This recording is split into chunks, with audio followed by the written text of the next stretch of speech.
It's me, Ripper the Clown, the unpredictable cartoon character come to life. And I want to introduce you to my grandpa, who I occasionally and affectionately refer to as Big G.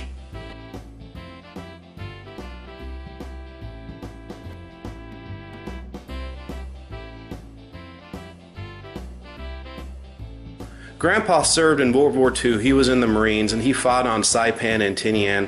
He was a war hero, and I'm extremely proud of him and everything that he's done in his life and his service to his country. And likewise, Grandpa's proud of Ripper the Clown.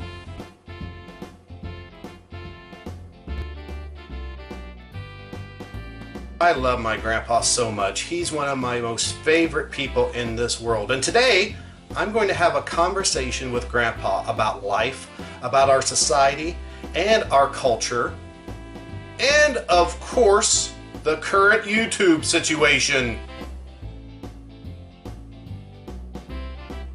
Hey Grandpa, check this out. A couple months ago, YouTube's amazingly horrible new demonetization machine erroneously and falsely flagged the majority of my family-friendly videos, claiming that they were not suitable for most advertisers. They did this to pretty much everyone.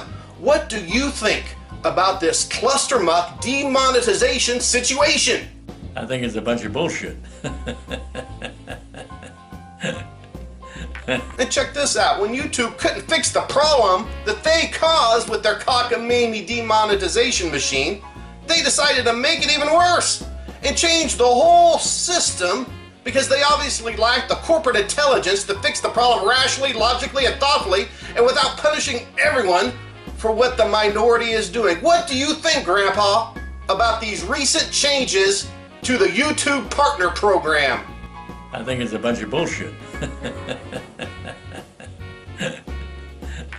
I agree with you 100%. You know, Grandfather, those dirty YouTube bastards didn't even grandfather creators with monetized channels into the new system. Everyone's got to basically start from freaking scratch. And I think that 1,000 subscriber and 4,000 hours of watch time threshold for creators who already had their channels monetized is absolutely asinine, grossly unfair, and really shady. Especially since we all know that YouTube's statistics for views and watch time is grossly inaccurate and has been skewed for years anyway.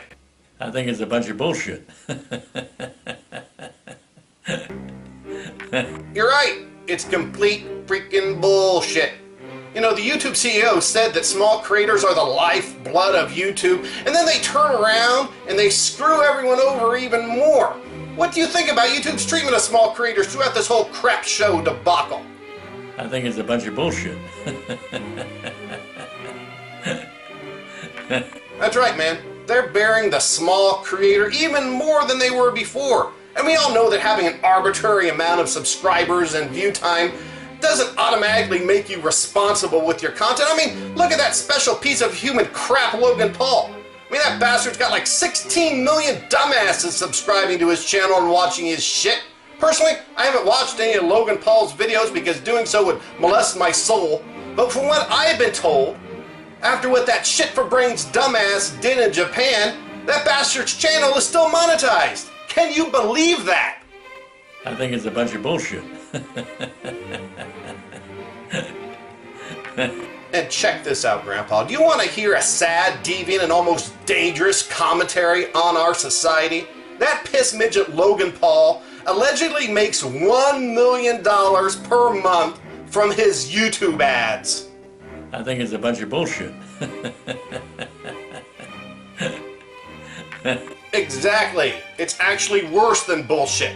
If Logan Paul's ad revenue wealth doesn't make you want to fall to your knees and cry blood and vomit shit and shit vomit, I don't know what freaking would.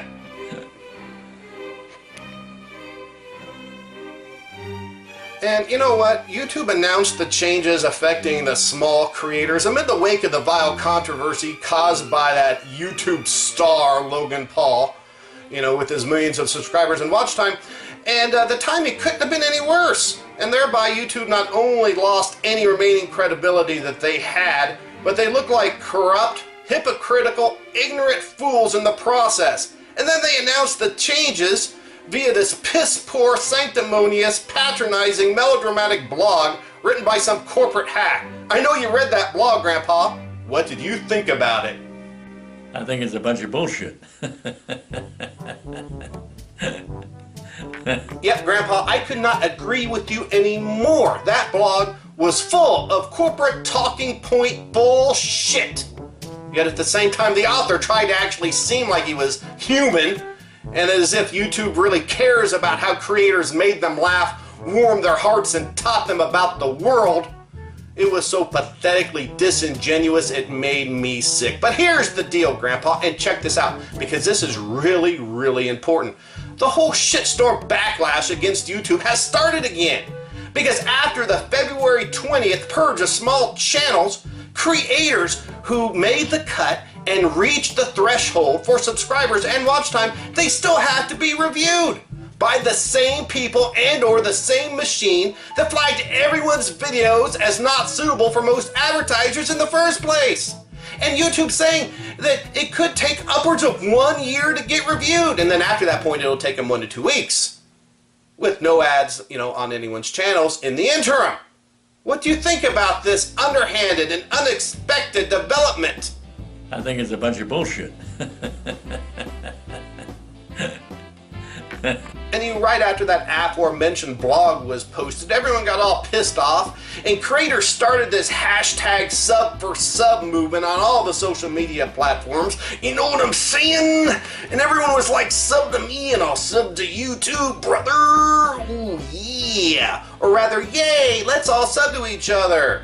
And then, you'd spend an entire Wednesday night and Saturday all day subbing to all these channels, and you'd maybe get 5% subs back.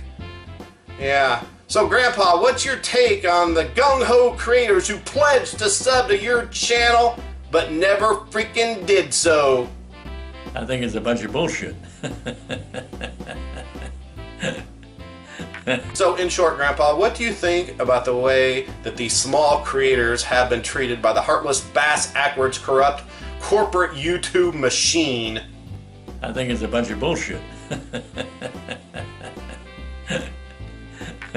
Goddamn right, man. Goddamn right. Here's an unrelated question for you, Grandpa. What do you think about the fact that my comedy novels have received 20 international book awards and my non-fiction books have been featured on national TV and radio? I think it's a bunch of bullshit. Oh, really? Wow, okay. That's kind of weird, but anyway, one last question for you, Grandpa. What do you think about bullshit? I think it's a bunch of bullshit.